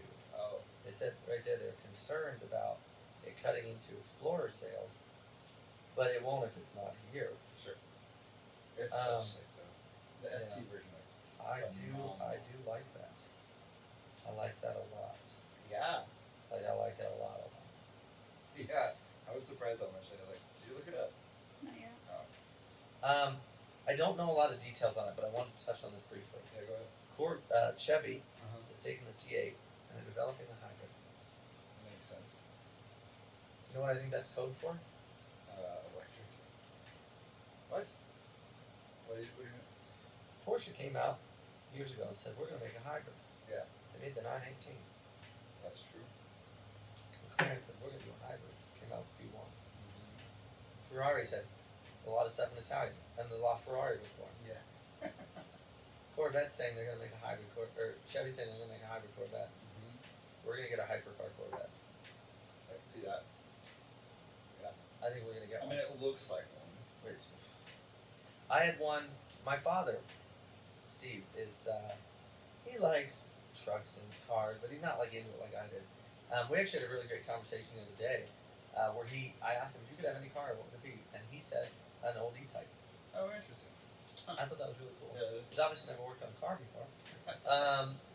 Because I'll do less. as somebody who had to deal with an old Jag for a while, Yeah. definitely getting a guy next time. Yeah. But where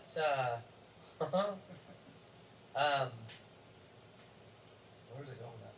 Something about E-types. No, something about C8s. Thank you. Yes. We were on our trip in Ohio and Virginia. And I think I mentioned this the episode we did after I came back. But he, one of them passed us, and that was the first time I can remember in a long time when my father got excited about a car. Really He loved it. interesting. He loved it. Yeah, I think it was a good decision that they went to the rear engine. I mean, it was Well, very mid-engine, they've been talking about it for 50 years. right. They've been talking about it since the C3. Yeah. I mean, it's been in the making. But I think they did a smart thing because that's what the Corvair was. Sure. It's a test platform. The Corvair was officially advertised as unsafe at any speed.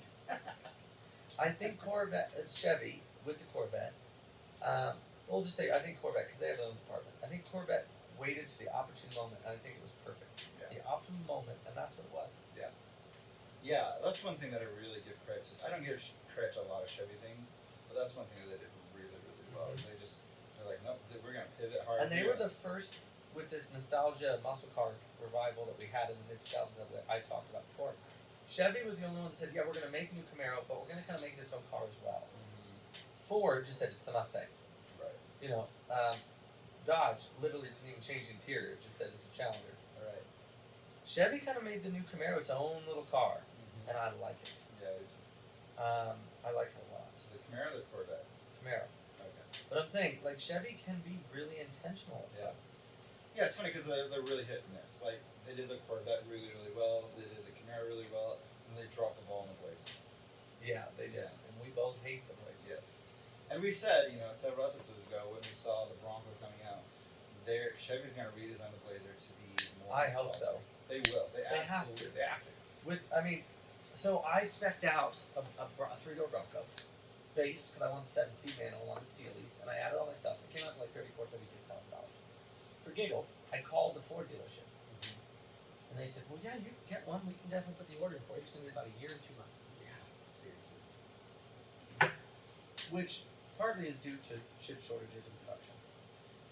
But if it's that far out, it means people are buying it. They're on the road. The Bronco, here's the thing, people hate on that little Bronco Sport. It's one of the best selling vehicles Ford has right now. Oh, really? Yeah, they're everywhere. Yeah. So the thing of it is, it would be stupid on Chevy's part not to. Yeah, absolutely. I totally agree with that. And Chevy has, and they have an opportunity, and I don't know if they realize they have an opportunity to learn from Ford. Learn from some of Ford's mistakes in the realm of bringing nostalgia back. Right. Because I think, I think those two companies. Or as an old soul like I say, bringing sexy back. Right. And I think, you have companies that are in competition with each other. Like, Mercedes and BMW, right? Ford and Chevy. They're always looking to each other to, what are they doing? Yep. What can we do better? Yep. And so, with the Bronco, Ford absolutely killed it with the Bronco, and Chevy completely dropped the ball on it. So, Chevy will at some point be like, you know what, we need to. I'm interested to see if Dodge gets in the Ram Charger game. That's an interesting perspective. I never thought about that. Yeah. Because if they did that, they could put that Hellcat motor in and go after the Raptor. The Bronco Raptor, or Wildlands, or whatever they're calling it. Yeah. The Wildcat, or whatever they're calling it. Yeah. I think, because Dodge right now, people don't realize this, they have the fastest production sedan, the fastest production muscle car, if you will, the fastest production truck, the fastest production SUV. Right. You can get on the common market. Right. Because of that Hellcat, that 6.6 liter, fully iron block, which, Yeah. I mean, talk about commitment, because they could have saved a lot of weight and they chose not to. Right. Right. Which, props are due. Absolutely. I've always been a Ram fan, especially the new dude. ones, and that TRX, The old that Ram. wide body, Yeah, that looks cool. Yeah, that looks cool. and I had one go by me. They're Yeah. mean sound. Because they supercharged it. Yeah, so one passed me when I was going to Laurel the other day, and it was just like, wow, you noticed it. I like the Raptor, but they stance that T-Rex way better. It's wider, it's wide, Yeah, it's Hummer wide. It's got a presence. Also, speaking of, I want to touch on that in a minute. But yeah, I do believe, pulling back, I do believe that it would be smart for Chevy to I think they don't have a choice at this point. But two, I think it would be smart for Dodge to start talking about that. Because if they did, they have Jeep. Use the Right. regular platform. Do a 3-door and a 5-door Yeah. Grand Charger. And in thinking about that, while you're talking about that, because they haven't They done make it anything look like with a their T-Rex. Durango in a long time. I will say I drove an SRT Durango. Or an RT. That was just the RT. And holy balls, that thing fast. But they're not great looking, in my opinion. Like, I don't like they look. But if they could take some design cues from T-Rex. and you would mesh it together with the Ram Charger. You know what I would like to see in the Ram Charger? I'd like to see the double lights that the Challenger has. Because the Ram Charger had that. Yeah. And like the rear glass that kind of came onto the roof a little bit, that was super sick. I fully agree I with like that thought. I do It's a good thought. I think it's a good culture piece thought. Mm-hmm. I want to touch on Hummer real quick. Oh, interesting. The Super Bowl, they had a Hummer commercial. They did, which was really funny that they used Austin Powers as a No, that was Chevy. Chevy. Okay, yeah. But the more I read, the more tests that have been done on this Hummer, and seeing it do the crab walk in action and everything, I think this Hummer is going to redefine the SUV, Interesting. the off-road capabilities of an SUV. And I also think that if they're smart, the military will approach Hummer and say, "We want a hybrid train version of this car." Hmm. I think that would be very, very smart. Interesting. But I mean, like price wise, it's like $100,000, isn't it? Yeah, but the military didn't get the H1 for that. They got Sure. it at a discount. But as far as Because consumers, they bought 70,000 of them, right. you know. But as far as capability goes, I mean, you're going to see people proving the ability of the Bronco much more than you're going to see proving the ability of the Hummer, because Bronco at a price point is way more accessible than a hundred. You can buy almost 3 Broncos for the price of a Hummer. You know what I mean? Yeah, but the Hummer being all electric, they're sporting 800 to 1,000 miles a tank or a charge. Which is amazing. If they can pull that off, and it's gorgeous. It's very like post-apocalyptic in a way, not like Mad Max post-apocalyptic, Yeah. but like that futuristic, like I the would- Warthog. I would say that Halo. is what Tesla should have designed it as. You know? I would agree.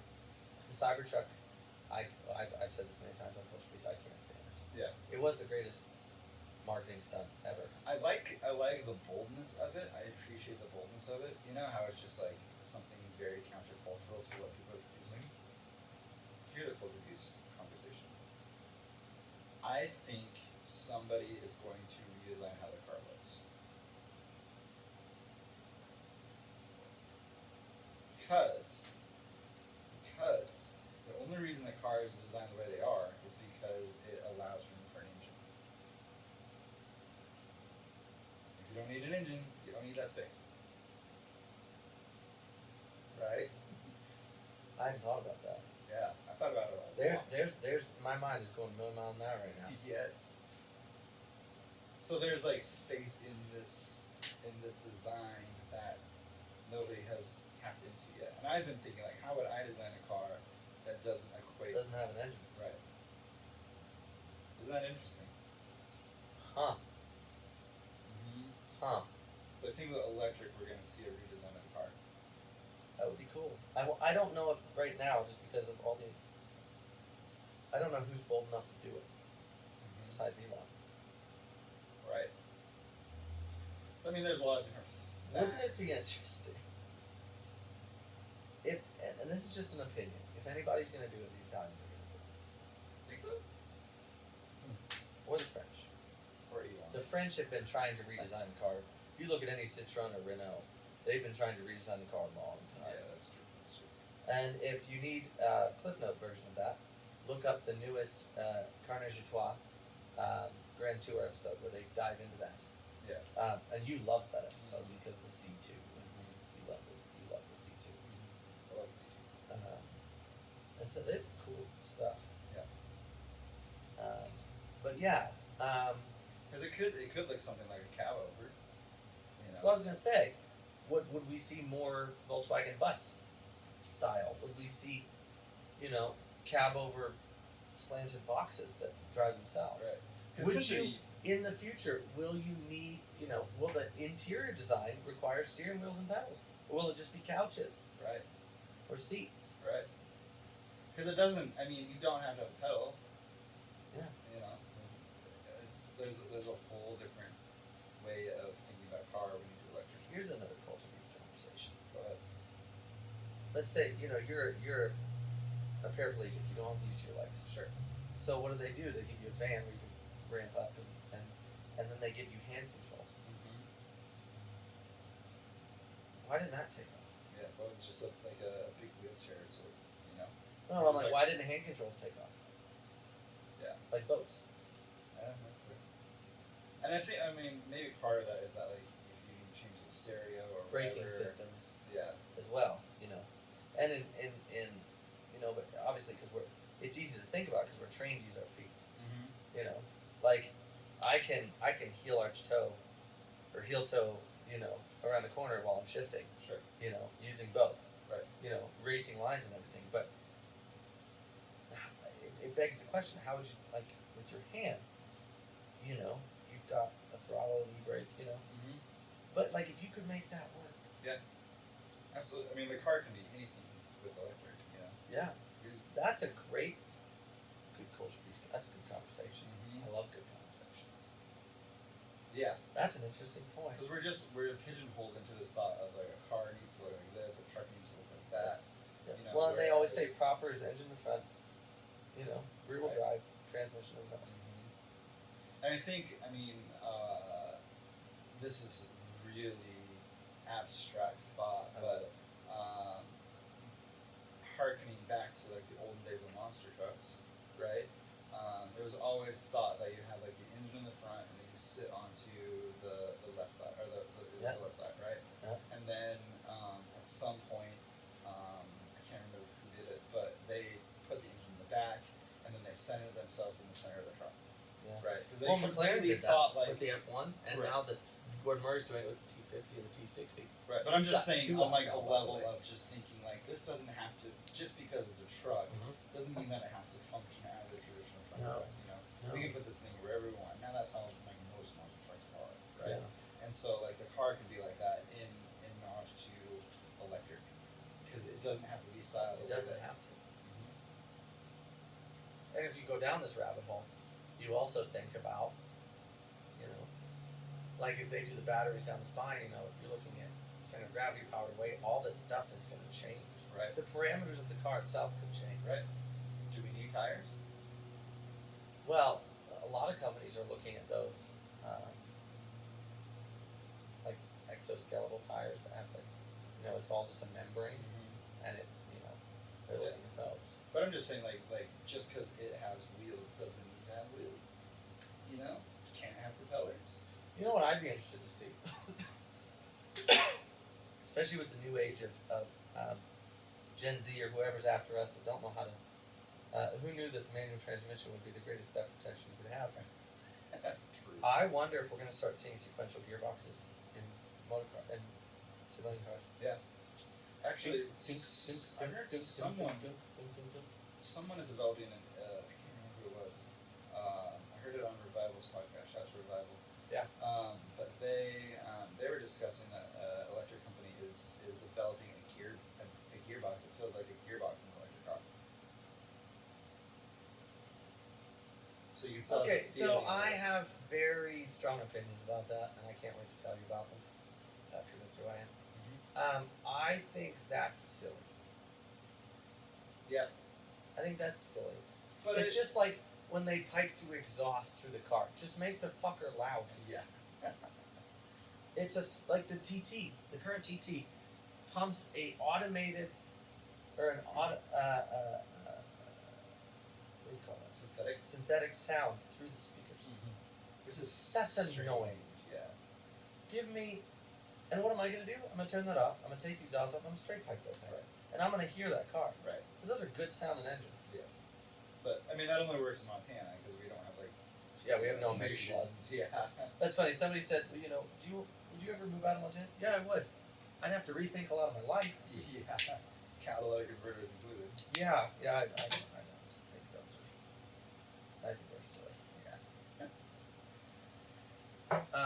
But yeah, no, it.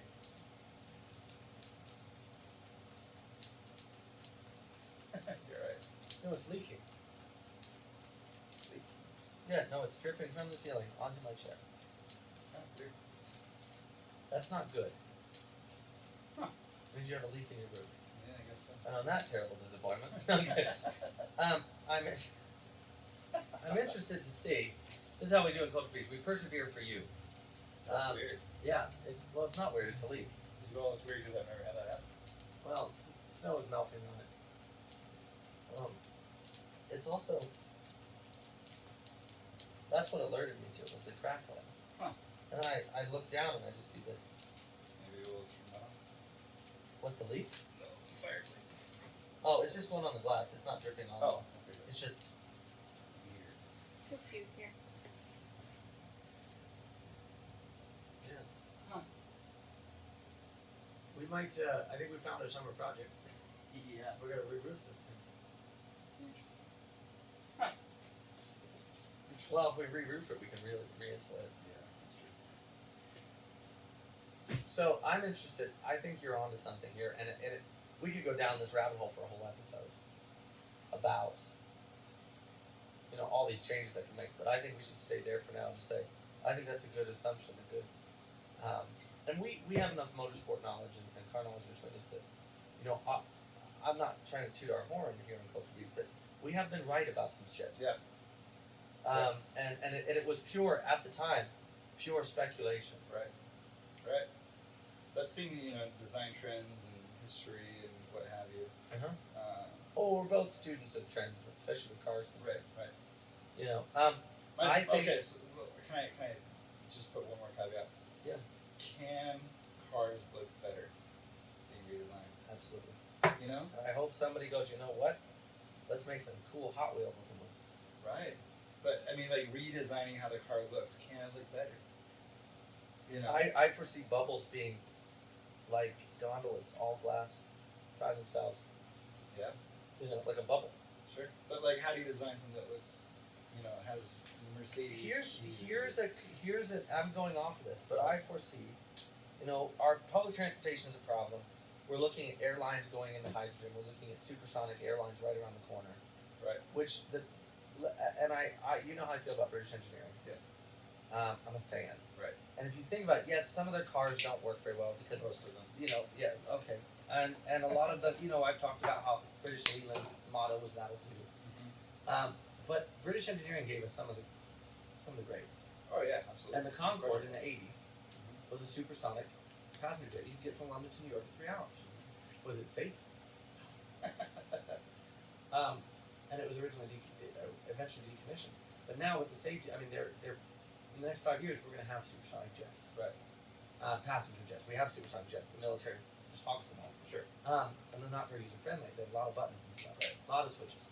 But they have guns, which is nice. I'm getting off topic.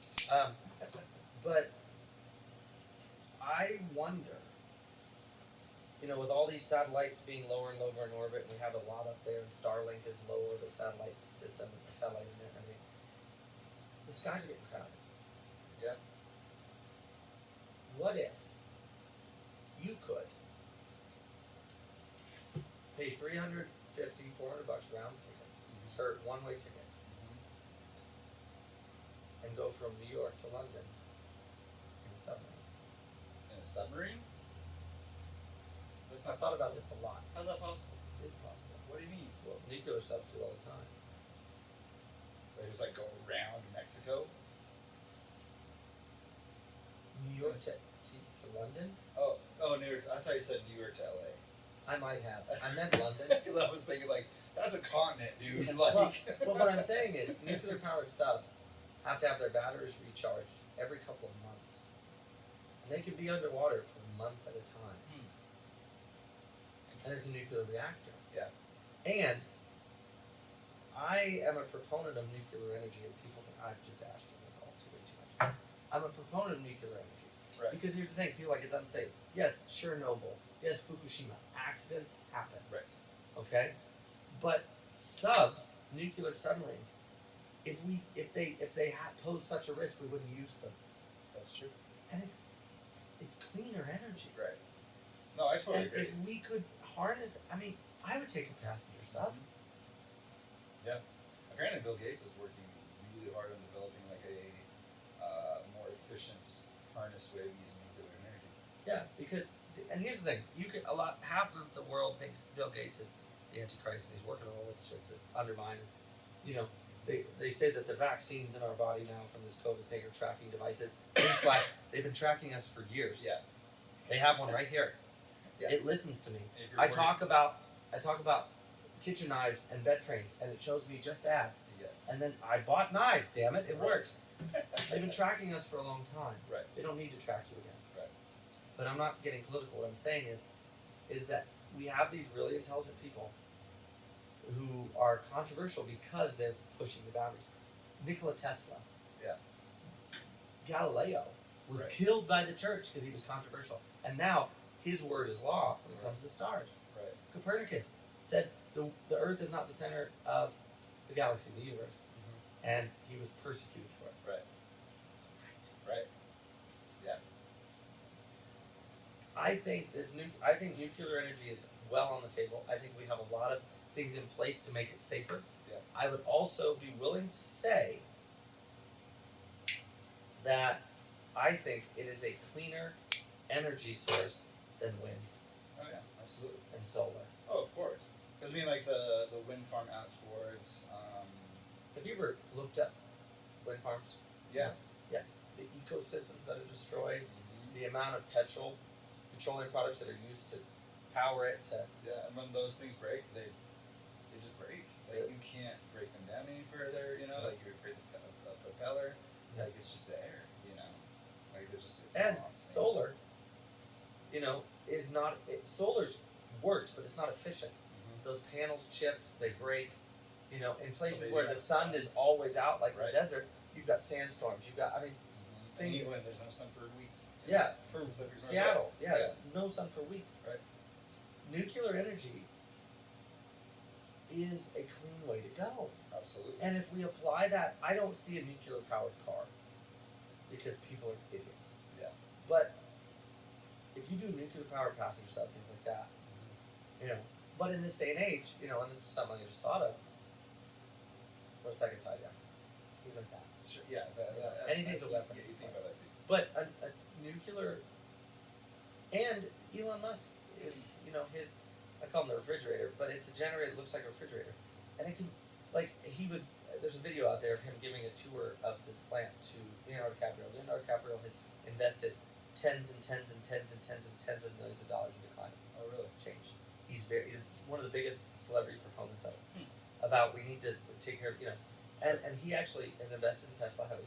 So I gave him, and he said one of these generators. He said, "Well, how many would you need to power a city like LA?" He said, "One." He goes, "No, but like how many?" He goes, "One." Interesting. Wow. I didn't realize that. But yeah, I I totally think agree. we had the industrial revolution, we had the technological revolution.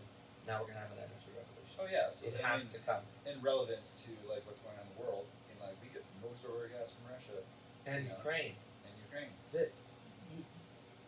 That's why. Now again, not to get political, but that's a hell of a reason to invade a country. Yeah. And and it's coming to the forefront 60% of the world's wheat comes from Ukraine. now. Oh really? 40 or 60. It's one of those numbers. But Huh. still. Yeah. If you had, let's say, hydrogen powered Mm-hmm. farm equipment. Yeah. You take that and you put it to hydrogen fuel cell generators from large ones on top of buildings to small ones that we use to power campers that burn clean. Right. It's water fucking vapor. Exactly. Yeah, I definitely. Not think- only would you have more efficient, you'd have more technological advances, but, and this is controversial, we might be able to heal the planet. Totally agree. In COVID, the lockdown, our ozone layer repaired itself. Whales were seen in the Hudson River. Hey, yeah, I've never seen anything swim in the Hudson you're right. that didn't have 3 legs and 4 eyeballs. Right. Yeah. So I think, I think and I think you're onto something with this. is that energy is going to be the next. Everybody's like, oh, it's going to be an arms race. No. It's going to be an energy race, which is just as potent and much more effective. Right. Second, yeah, And I think nuclear is going to be a part of that. I would agree. And I think nuclear and hydrogen are the two things that would, you know, And it's both sustainable. like help us at in the moment. life and as us Yes. as motorsports Yes. enthusiasts, you know, which Yes. you know, talk about Toyota being the best company on the planet, you know. Yeah, you do love your Toyota. I do. And with them developing more, you know, focusing on spending money on hydrogen powered stuff, like it gives us hope that we will, you know, not have to choose which sound to plummet to our speakers. You Yes. know, with an electric So car. here, I'd like to end with this, unless you have more. No, I'd like to end with this. Right now, and I think I know the answer to this. Okay. You take vehicle design, vehicle innovation, engine, sound, performance, all of those things. Who do you think design everything that was big in your world? Yes. Who do you think is the best company out there? Toyota. Easily. Because I think they are the company that's like what I talked about earlier with Ford being compared to Chevy, BMW being compared to Mercedes. Toyota's not compared to anybody. You know, and like just a couple episodes ago, I talked like there's nobody that competes with the 4Runner. Like there's No. nobody that competes with it's their own demographic, and they sell really, really well. It's one of There's the highest selling vehicles out there. Yeah, there's nothing that compares with it. You know, Well, so The best selling truck or SUV is the Ford F-150. sure, but They that's sell 30, every 32 seconds. not right. But that's a truck. That's not And that's like a statistic. yeah, but that's not like Chevys, the Silverados, miles behind them that they sell one every 1.2 minutes. right. Yeah, but that's a truck. That's not like an Yeah. SUV sort of. But also, I guess I mean yeah, I guess a Foreigner is an SUV. but I'm saying in that market, Mm-hmm. for capability, dependability, I do think they're underpowered. Even if they turbo, I hope it gets the twin turbo V6 from the Tundra. Yeah. I hope that's an option. Yeah. If But that's they what I did, mean. like an SRT version. That's what I mean. I think Toyota is the company that's like, you know, we're gonna spend less money on electric, and we're gonna diverge some of those funds into hydrogen. You realize though that Toyota always redoes the flagships, the Land Cruiser, the Tundra first, Forerunner. If it looks anything like that truck, Yes. I've seen one on the road by the way. Mm-hmm. They're huge Yeah. and they're gorgeous and they Yes. have a presence. Yes. And you're getting 23 miles a gallon on that. And that's what I mean. You know. I'm actually going to say something very controversial on Culture Beast here. Okay. It's very, and I think you might actually for once agree with me on this. If you were to pose the same question to me, which I noticed you didn't, you were to ask. Well, I was about to. Well, I'm glad everything's back to normal. Yes. I think the best company overall is Toyota. Oh. So I agree. Yep. Yeah. I think as far as just taking my personal preferences out of the equation, which is really hard for me. I agree with you. I think Toyota is probably the most well-rounded company by far. Give me a breakdown as far as like how you ride today. I didn't want to get beaten up. No, I'm kidding. I'll probably agree with you on most of it, but I want to know like how you arrived at I like that they're always searching for. They're always looking towards the future. That's one of their. When I worked for them, that's one of their mantras. They are always looking for what's next. Right.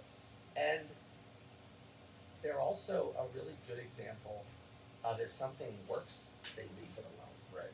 The Tundra. This is the first redesign major redesign in 15 years. That makes sense. Yeah. Because the current one came out in like 05. I think 05. Yeah. Yeah. Yeah. And it's been up until this year. So 17 years. Right. And it worked. Yeah. The current Forerunner, it worked. The Tacoma, they haven't, little things, but they haven't touched the overall design and the overall platform because it worked. Right. And they knew well enough to just leave it alone. Right. They didn't feel every couple of years they had to like Mercedes, every couple of years they just have to redesign. They can't help themselves. Sure. And I think that is a direct symptom of, or it's a direct symptom of that is all the cars look the same. Right. The only way I know if it's a C class or an S class is one, how long it is, and two, it has a badge on it that says S class or C class. Yeah. And back in the day, they used to be completely different. And not completely, but you know what I mean. Sure. And I think Toyota is a good example of just if it ain't broke, don't fix it. Innovate it. Keep moving forward. Add, high intensity lights. Add, better Bluetooth. Add, parking sensors. Right. All the innovations, they're still Interiors. they're still bringing that to the table. Right. But I think they're great. Yeah. And I also I think we will see another, because of the Bronco, I think we're going to see another FG Cruiser coming out. I would hope so. I hope so. Those are great. 'Cause you even talk about Toyota from a resale perspective. They hold their value better than any I brand mean, out there. you take a 2005 Any commercial value. Chevy Silverado, and you put it towards the resale value of a 2005 Tundra. Dude, you they're know? still 150,000 miles. I mean, take the Land Cruiser. Yes. The Land Cruiser I had in 1997. It was the FJ80. The last year before they went to the V8 and the bigger, more the luxury style. This one was it was nice leather, heated seats, but it was more rugged. Right. And with 200,000 miles on them, they're selling for 15-20 grand. Yeah. They There's are- nothing I- Chevy or Ford that sells it like that, except for the Raptor, I suppose. No, not even. The Raptors resell for quite a bit still. Yeah, but it's not that drastic. Though. Yeah. It's not. When I bought mine in 2011, 12, something like that, I bought mine for $8 grand. It had 157,000 miles. Jeez. Now, 150,000 mile Land Cruiser FJ80 is worth upwards of 25 grand. That's not holding your value. That's gaining value. Exactly. Yes. And there's not a lot of cars that aren't collector items, that aren't classic. That's Right. different. That's a whole big. That's a big caveat. Yes. Yes. That's a huge defining factor. Yes. Is I think Toyota, nobody can touch them. Yeah. Everyday consumer cars that Toyota Yeah, sells exactly. gaining value.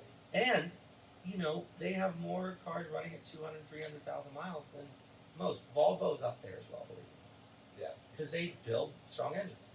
And I'm Jeremy Clarkson fan, you know this. Yeah. He says the best SUV, period, is the Range Rover. But he also has always owned an XC90. Always. Right. Yeah. So I'm interested to see what Toyota does next, but I agree with you. And that's the most controversial thing we said. Said I agree with you. Yes, that is. And it didn't end up in a fight. Now, I mean, to your point, I think, so how do you see a lot of automotive things? I think Mercedes and BMW has had a very big role in informing Toyota what they can achieve. Because you look at a 2003 Toyota versus a 2003 Mercedes or BMW, and they are completely on different opposite ends of the spectrum. In America, yes. Right. But you look at In Japan, no. right. They were always doing cool stuff. But you look at the new Avalon versus the new S-Class. They're on the Light same. years. Yeah, but they're on the same page. They're in similar. Large, comfortable sedan with power. And one you're going to spend a whole lot of money fixing a lot, and then the other you're just going to put oil in and change fluids, and that's it. Yeah. No, I think, and I mean, the Mercedes S-Class has been the benchmark of technological advances in the automobile for decades. Absolutely. But I think they're falling behind. I now think the technological benchmark for an automobile is a Tesla. Yeah. Oh, absolutely. 100%. They did the vertical touchscreen console. Now you can get that in a Dodge Ram. Yeah. Yeah. Absolutely. But how do they go on from here? What do they re-innovate? I was recently, and I think this is a good place to end. I was recently in a brand new Chevy Tahoe Z71. Those are big boys. And my buddy Brandon, whom he's great, really good friends. He just got it, 2022, and it was the quietest, smoothest thing I've ever. One of the quietest, smoothest thing I've ever been. Wow. This guy on the highway was hitting 23 miles per hour Jeez. Oh my gosh. with a 5.6 liter V8. That's 5.3 liter. Yeah, that's incredible. And so I don't want to say that the Americans don't have it, because they do. Right. But I think that there's and I've said this, and I believe this for decades now, there's a lot we could learn from a reliability, a longevity standpoint from our cousins in Japan. And you know, a German car will go, if you take care of it, it'll go forever. Right. And that's the kicker. Right. A Japanese car, you can beat the shit out of it, they'll still go forever. Yes, that's exactly it. Yep. We're testaments of that, you Yes. guys. Yes. So I agree. I think Toyota, and I hope they bring more cars. Give me a Hilux. Just give it to me. Yes. Just do it. Yes. You will just replace the Tacoma. I mean, I don't think you'll ever replace the Tacoma. Well, it's one of the best reselling trucks. And of you all time. see them when you're on the road. You know, you see like, oh, that's just a Oh, Toyota. yeah. And they're very customizable. But I want a Hilux. I want a Century. Yeah. If they brought the current Toyota Century here, they would steal so many S-Class buyers. It's Oh, yeah. funny. Mm-hmm. Audi A8 buyers, and I love them. I've always loved the A8. Yep. Until recent years. And I think they tried it like, oh, we have Lexus. I think, and this is controversial, I love controversy. Mm-hmm. I think it's time to do away with Lexus. Interesting. I think Lexus should be a premium, high-end brand like Maybach. Oh, yeah. I think we should have a lot of the Lexus under the Toyota name. Just I mean, they are, right? yeah, but they're over there it's a Toyota Century, over here it's an LS, a Lexus LS. Right. Over there it's a Toyota Crown, over here it's an ES. Yeah. You And I know, think if I want, just give them to me. Yeah. You can, and then give us your motorsport department. Yes. We can handle it. I agree. And for God's sake, redesign the Supra. Yes. But other than that, I like it. That's actually, I have a laundry list, but I won't. We'll save it for the next episode. Well, as always, thank you for watching. Thank you for listening. So we can drive. And Yeah, always. thanks to our audience. Yeah. Just Thank hang you out. for the space as always, Yes, of course. and Great cigar and always. good conversation. I love the conversation. This a lot of is things to think about. yeah, Yeah. things to watch See too. how the world reacts to our podcast. Yes, world leaders, if you're listening, also, could you do something about the whole world peace thing? All of us are really tired of this, and I don't usually get political, but there it is. You stopped recording. Oh, that would be hilarious. You're like, oh, he's going off the road. Well, as always, thank you, and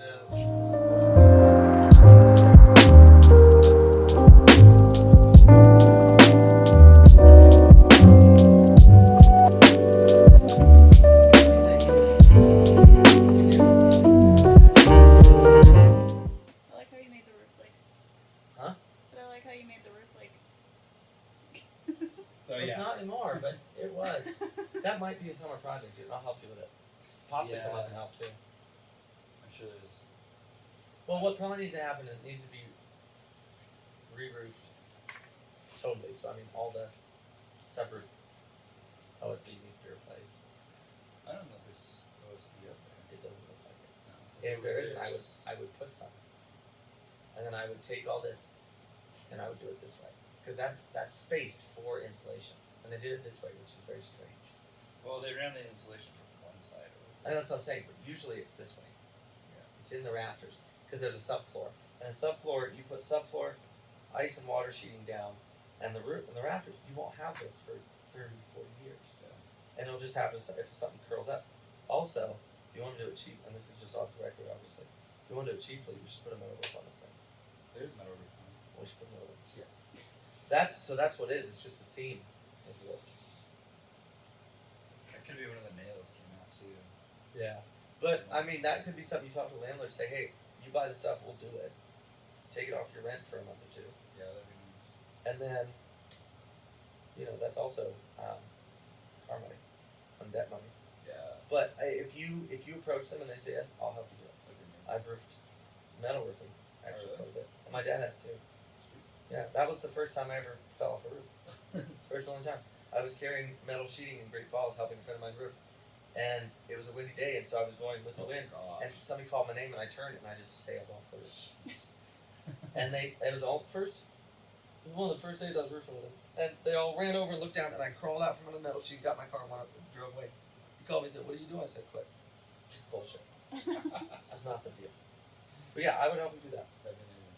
Yeah, and it honestly, if we start early enough and have all the materials here, we could get it done in a day. I think so. Um, Oh, yeah. Something that Yeah. you need to bring to their attention though is we're gonna probably need to either rent or borrow a dump trailer to get all of the sheeting, or we just need to have them hire a roll-off dumpster, set it right there, and then have it hauled away. For a house, I would recommend roll-off. Right. For this, honestly, Andrew Newman probably lent us a dump trailer from there. I mean, we You think there'd be that much if we trash? had all, I feel like we could put most of it in the back of my truck. well, those sheets they're 12 feet by 4 or 6 feet. Well, because it's there to there and there. Yeah, but it hangs off. It's got this much overhang. It's got a foot and a half overhang. But we could if we started in the morning and had all the materials, we could do it in a day. Because literally, it's just tearing off, nail gunning OSB down, putting the sheet, and it is worth it to sheet even though it's metal. Because it's just a good barrier, a big barrier. And then insulation would be the one thing I would probably hire, because it's a pain in the ass. Yeah, because I think what they did is they put the insulation and then put the roof on top of the Yeah, insulation. and screwed it to the rafters, which There might be board. No, there's not board. No, Over there, it over could- there it is. yeah, Board. yeah. See, and that's just it. Is this was put together to do being just an outdoor garage. If we do it though, if we do it, we should put in boom boom little like exhaust fans. What I Vents. want to do is move this garage a couple feet that way to where the fence is. Take out that fence and reorient the garage doors to that way. Oh, like do bays. Well, yeah, put the garage door on this side and another garage Well, door on that's that side. Because after all the you- wind after, hits this side. after you buy it. We'll do that. We'll frame it up. And, again, my dad's done all this shit. You know who would come up and help you with this if you to do that, and he would love that. Chad Mitchell, and he could do it. Oh, yeah, you're put it He would love to help you. He'd help you. He wouldn't do it for you. He'd help you, train you up on how to do it, and he would love to do that for you. yeah, that's probably true. And you honestly, and this is just a personal thing, if you do that, pour a new slab. Yeah. Yeah, which is like would it be better to just take the whole thing out and redo it? Yeah. Or, At that point, yeah. it would. But roofing it probably needs to happen this summer. Tell your landlords about it, and tell them you have the people and the expertise to do it. I think if they bought the materials and they give you some off your rent, I think that'd be a great deal. We'll help you. That'd be amazing. Yeah. Something about it. Yeah, because that's worrisome to me. Because I've you never- have I've your never had that shit. happen. Well, and that's what I'm saying. It's because the snow is melting. We have snow a lot and rain. Like Yeah. And the spring rains a lot. yeah, and that's so concerning to me. The other thing, which I'm just an idea, is from here forward, I would do beams so you can store shit up there. Back here, keep this open for your, workspace. Yeah. But and then Well, vents. Vents would be really cool to have. My dream to do in this would be move this out a little bit and then have the roof be like pitched at an angle. Yeah. So like the pitch would be highest at that side. Yeah. Like windows on top. Yeah. So it'd be a lot of natural light. And I then agree. Doors over this side. I would, and I think this would be really fun. Put a window there, with a sliding thing. So just to get a breeze going through, Yeah. it's really important.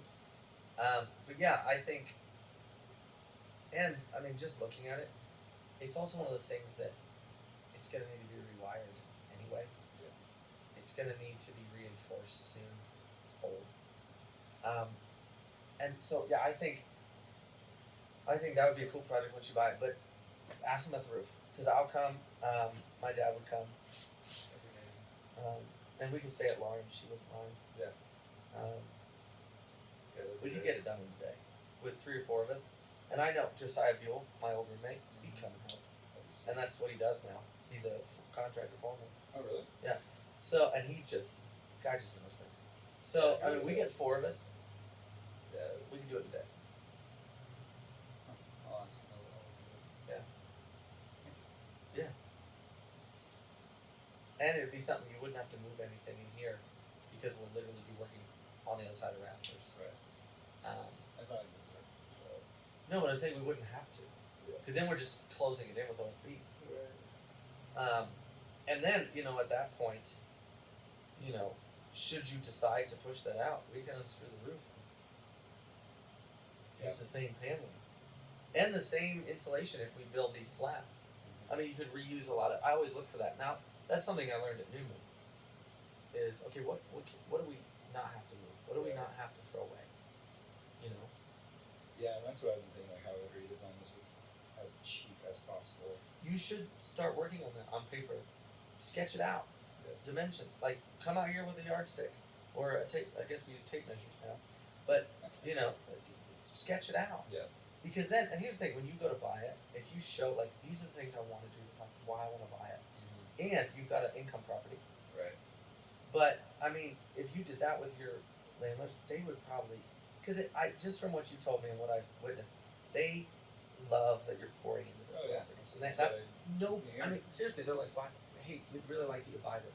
That means they have something about this place that they, you know what I mean? Oh, yeah. So I I mean, think. they've seen what I've done with it. Oh, well, and that place looks completely different, and it's super cool patch pad. Yeah.